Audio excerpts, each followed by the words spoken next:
تو یہ سن کر شیطان نے کہا کہ تمہارے شوہر ابراہیم نے ایک خواب دیکھا ہے جس میں اللہ نے تمہارے پیارے بیٹے اسماعیل کی قربانی مانگی ہے، اسی لیے ابراہیم اس کو قربانی کرنے کے لیے لے جا رہے ہیں۔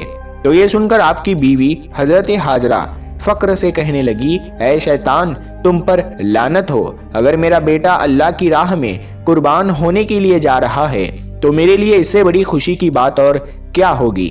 یہ تو میرا ایک بیٹا ہے، اگر میرے پاس ہزاروں اسماعیل بھی ہوتے تو میں خوشی خوشی ان کو اللہ کی راہ میں قربان ہونے کے لیے بھیج دیتی۔ یہ سن کر پھر شیطان حضرت اسماعیل کے پاس گیا اور کہنے لگا، اے اسماعیل، کیا تمہیں پتا بھی ہے تمہارے بابا تمہیں کہاں لے کر جا رہے ہیں؟ وہ تمہیں کسی دعوت میں نہیں بلکہ تمہیں مارنے کے لیے لے جا رہے ہیں، وہ تمہیں اللہ کی راہ میں قربان کرنے کے لیے لے جا رہے ہیں۔ تو یہ سن کر حضرت اسماعیل علیہ السلام نے فرمایا کہ اگر میں اللہ کی راہ میں قربان ہو جاؤں تو میرے سے بڑا خوش نصیب پھر کون ہوگا؟ یہ سن کر شیطان بہت مایوس ہوا، اسی لیے پھر وہ حضرت ابراہیم علیہ السلام کے پاس پہنچا اور کہنے لگا، اے ابراہیم، اپنے پیارے بیٹے کو قربان کرنے کے لیے کیوں لے جا رہے ہو؟ تمہیں پتا بھی ہے کہ تمہاری یہ قربانی اللہ کی بارگاہ میں قبول ہوگی بھی یا نہیں؟ اور دوسری بات، جب تم اپنے اس بیٹے کو قربان کر دو گے تو پھر بڑھاپے میں تمہاری خدمت کون کرے گا؟ بڑھاپے میں تمہاری دیکھ بھال کون کرے گا؟ یہ سن کر پھر حضرت ابراہیم علیہ السلام نے کچھ پتھر اٹھائے اور شیطان کو لعنتی کہہ کر مارنے لگے۔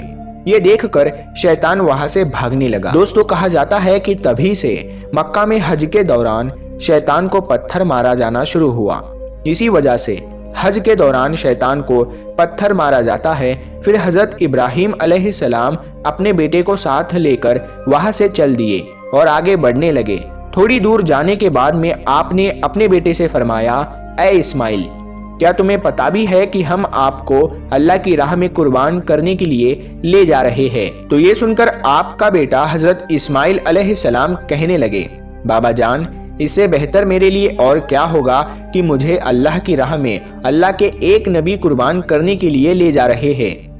لیکن بابا، میری ایک التجا ہے، جب آپ میرا گلا کاٹو گے تو آپ وہ دیکھ نہیں پاؤ گے، اسی لیے پہلے آپ رسی سے میرے ہاتھ اور پاؤں کو اچھی طرح سے باندھ لیجئے، اور میں چاہتا ہوں کہ آپ بھی اپنی آنکھوں پر ایک پٹی باندھ لیں تاکہ آپ کو میرے گلے پر چھری چلاتے وقت ترس نہ آ جائے۔ بس پھر کیا تھا، حضرت ابراہیم علیہ السلام نے اپنے پیارے بیٹے اسماعیل کے ہاتھ اور پاؤں باندھے اور اپنی آنکھوں پر بھی پٹی باندھ لی، اور پھر اپنے ہاتھوں میں ایک چھری لے کر آسمان کی طرف دیکھا اور کہنے لگے، اے اللہ، اگر آپ مجھے 1000 اسماعیل بھی دیتے تو میں خوشی خوشی کے ساتھ میں ان سب کو آپ کی راہ میں قربان کر دیتا۔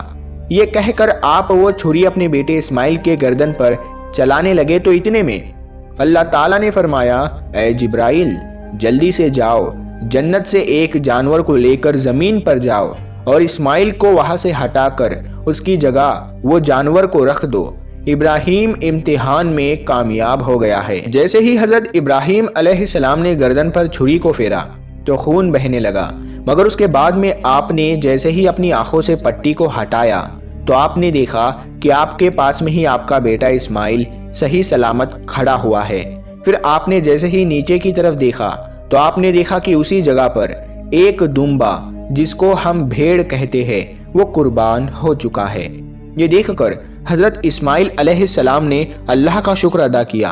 اتنے میں غیب سے آواز آئی، اے ابراہیم، تمہارا یہ امتحان قیامت تک یاد رکھا جائے گا اور تمہاری سنت کو ایمان والے لوگ ہر سال یاد رکھیں گے اور ہر سال اللہ کی راہ میں قربانی پیش کریں گے۔ پیارے دوستو، تبھی سے بقرعید کے موقع پر قربانی کا یہ سلسلہ شروع ہو گیا اور عید کے 2 مہینے 10 دن کے بعد میں بقرعید منایا جانے لگا، جو ہمارے دیش بھارت، پاکستان اور بنگلہ دیش جیسے دیشوں میں بھی 3 دن تک یہ تہوار منایا جاتا ہے، جبکہ گلف دیشوں میں 7 دنوں تک یہ تہوار منایا جاتا ہے، جس میں دمبا، بکرا اور حلال جانوروں کی قربانی دی جاتی ہے۔ یاد رکھیں، قربانی کے گوشت کو 3 حصوں میں بانٹا جاتا ہے۔ پہلا حصہ غریبوں اور مسکینوں میں بانٹا جاتا ہے، دوسرا حصہ رشتہ داروں میں دیا جاتا ہے اور تیسرا حصہ خود اپنے گھر میں رکھا جاتا ہے۔ دوستو، یہ تھی ہماری آج کی ویڈیو کہ مسلمان قربانی کیوں